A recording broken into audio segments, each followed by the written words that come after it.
Goeiedag medebroers en susters, mede-volksgenote. Ek vertrou het gaan goed met elkeen.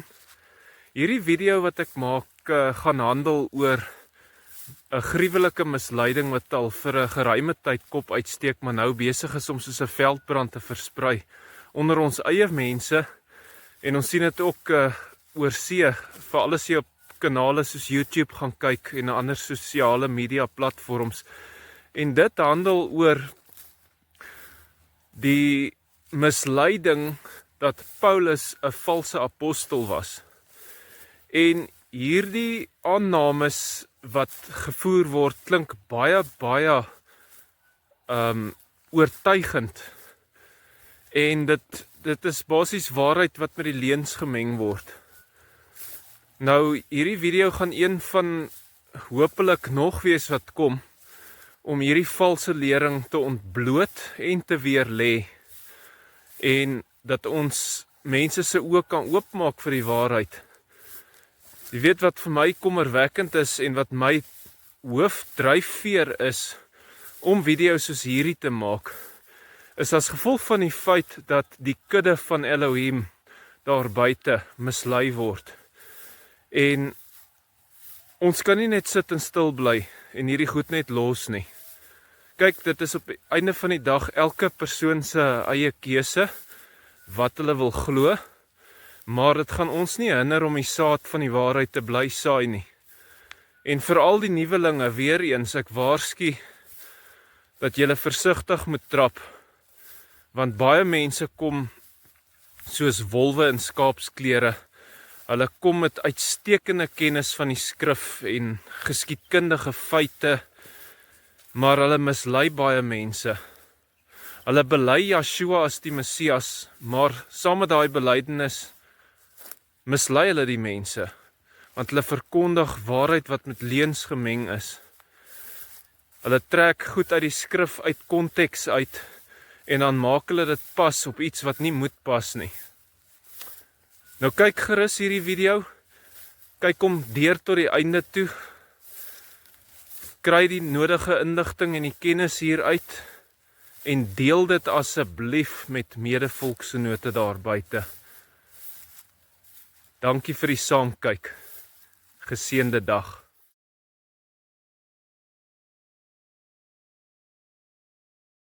Die sielkunde van misleiding rakende Paulus. Die meeste belydende gelowiges in die Messias verwerp aanvanklik die bewering wat aangevoer word dat Paulus 'n valse apostel was. Maar as iemand hulle kan oortuig dat Paulus vals was, het hulle 'n belangrike aanname omvergewerp. Sodra dit gebeur, is die persoon meer geneig om daardie leraar wat die bewering maak ook dan op ander leerstellings te vertrou, en so begin die spreekwoordelike dominos een vir een val. Die leraar kan dan addisionele leringe bekendstel wat dalk nie skriftuurlik is nie, waarheid wat met leuns vermeng is om dit aanloklik en eg te laat voorkom. Daarom vind ons hier onder ons eie volk en ook oor see, dat mense 'n gevaarlike koers van misleiding begin inslaan, wat progressief versleg in afvalligheid in. Eerstens, Paulus word bevraagteken en verwerp.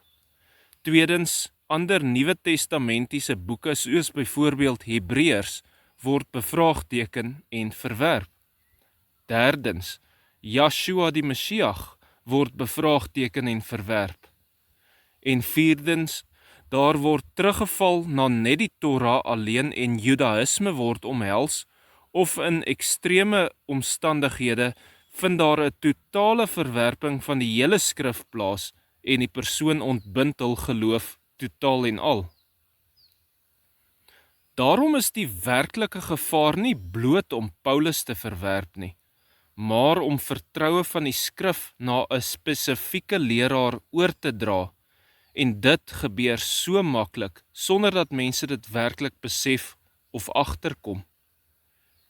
U sien, medebroers en susters en mede-volksgenote, wat gebeur is, 'n leraar kom na jou toe en sê, Paulus is 'n valse apostel.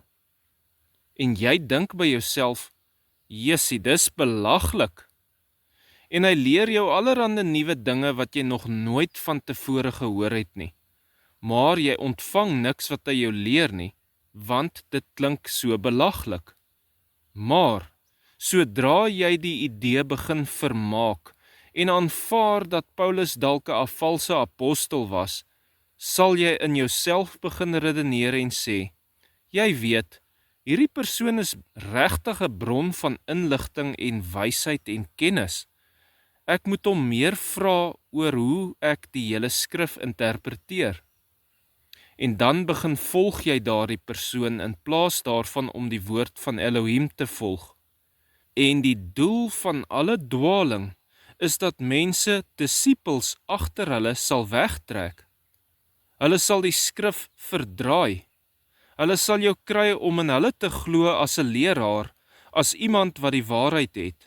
En dan, alhoewel hy jou baie vreemde, interessante nuwe dinge sal leer, sal jy dit as waarheid aanvaar, want jy het reeds die gesag van hierdie persoon as 'n bron van waarheid aanvaar.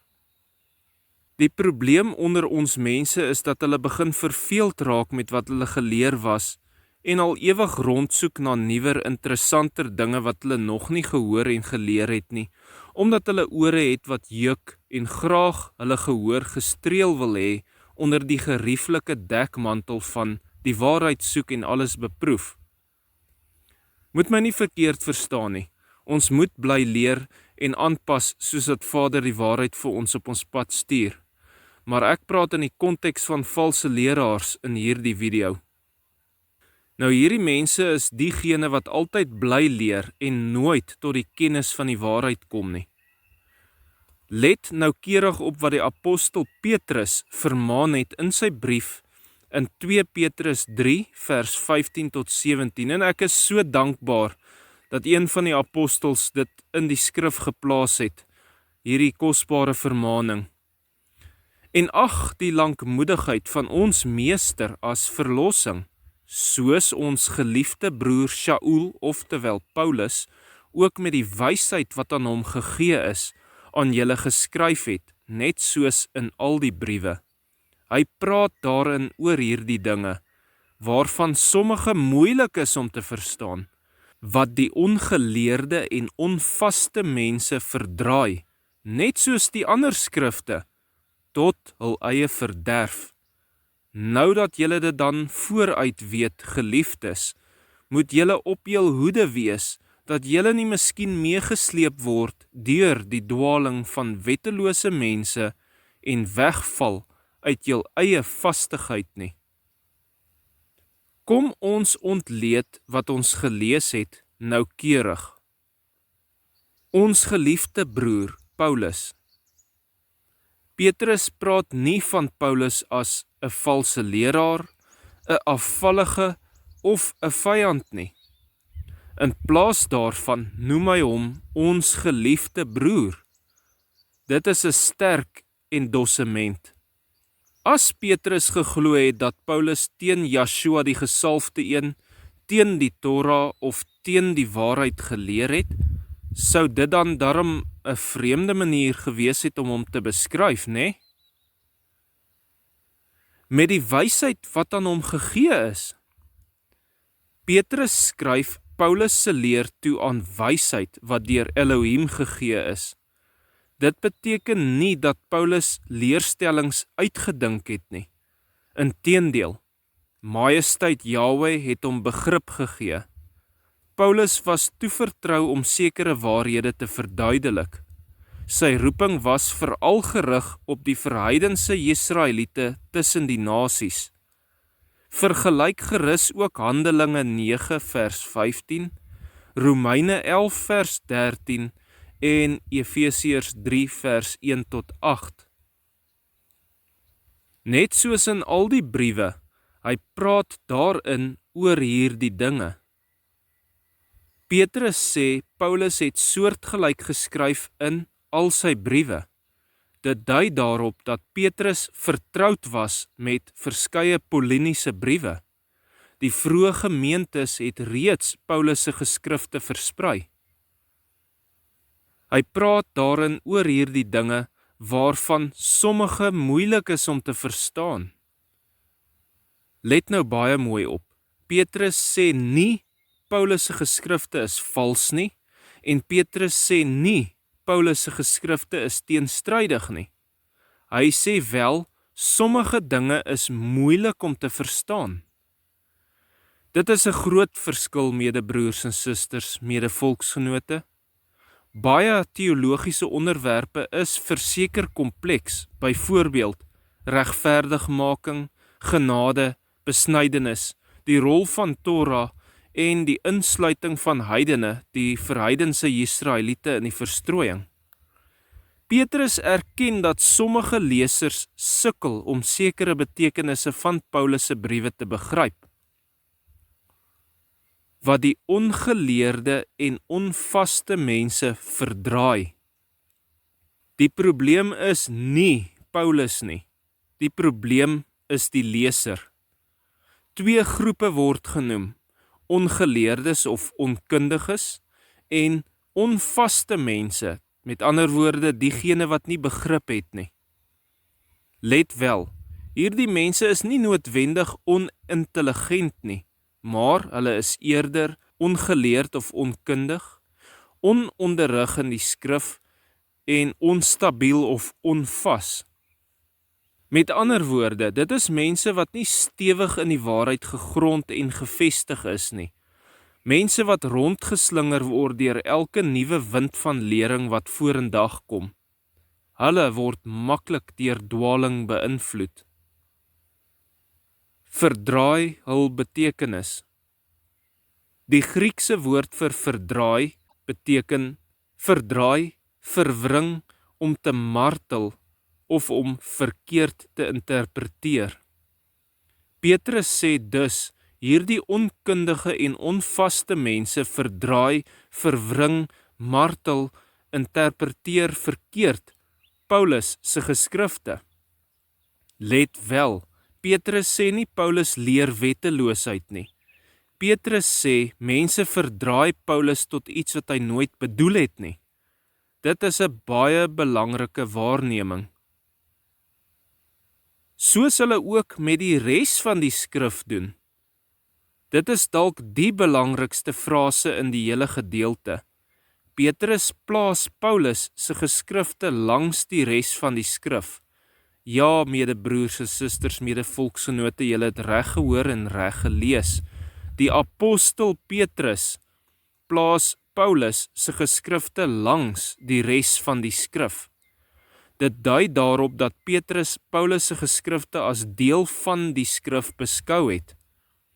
Nie almal stem saam oor hoe volledig ontwikkel die Nuwe Testamentiese kanon was destyds nie, maar die apostel Petrus gee duidelik uitsonderlike gesag aan Paulus se briewe. Tot hul eie verderf. Die gevolge is baie ernstig. Verdraaiing van die skrif is nie onskadelik nie. Dit lei tot dwaling, misleiding en uiteindelik oordeel. Petrus waarsku dat verdraaide leerstellings diegene vernietig wat dit omhels. Nou dat julle dit dan vooruit weet, geliefdes, moet julle op jul hoede wees. Petrus beweeg van leerstelling na toepassing. Omdat valse interpretasies van Paulus se briewe bestaan, moet gelowiges waaksaam wees, onderskeidend wees en leringe toets met die skrif. Gelowiges is verantwoordelik om hulself te bewaak in hierdie geval. Dat julle nie miskien meegesleep word nie.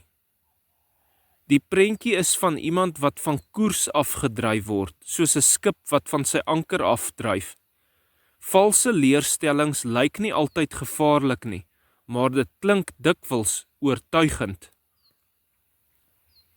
Deur die dwaling van wettelose mense. Hierdie frase is uiters belangrik. Die Griekse woord vir dwaling, athesmos, word geassosieer met wetteloosheid, minagting van Elohim se gebooie en rebellie. Die waarskuwing is nie om te pas op vir mense wat te veel gehoorsaam nie. Nee, die waarskuwing is om te pas op vir wettelose mense. Petrus gebruik deurgaans sterk taal teen diegene wat regverdige lewe verwerp. Vergelyk gerus 2 Petrus 2 vers 7 tot 8, 2 Petrus 2 vers 18 tot 22 en Judas 4. Verbinding met Torah. Baie Torah onderhoudende gelowiges in die Mashiach Yeshua wys daarop dat Petrus se waarskuwing gerig is teen die dwaling van die wetteloses. Dit skep 'n interessante vraag. As Petrus geglo het dat Paulus gehoorsaamheid aan Elohim se gebooie afgeskaf het, waarom sou Petrus sy bespreking van Paulus afsluit met 'n waarskuwing teen wetteloosheid? Maar in plaas daarvan blyk Petrus se gedagtevloei te wees, Paulus het wysheid van Elohim geskryf. Sommige mense verdraai Paulus se leringe.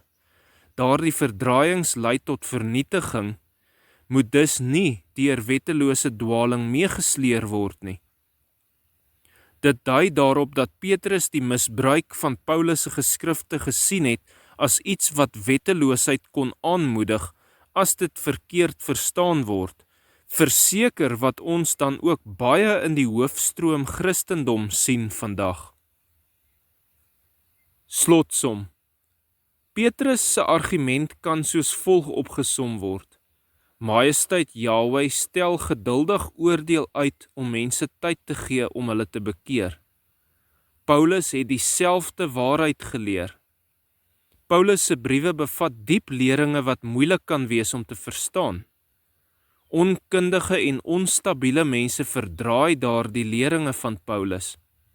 Hulle verdraai Paulus se geskrifte net soos hulle ander skrifgedeeltes verdraai. Sulke verdraaiings lei uiteindelik tot vernietiging. Gelowiges moet dus waaksaam bly. Hulle moet nie meegesleer word deur die dwaling van wettelose mense nie. Hulle moet standvastig bly in die waarheid en gehoorsaamheid.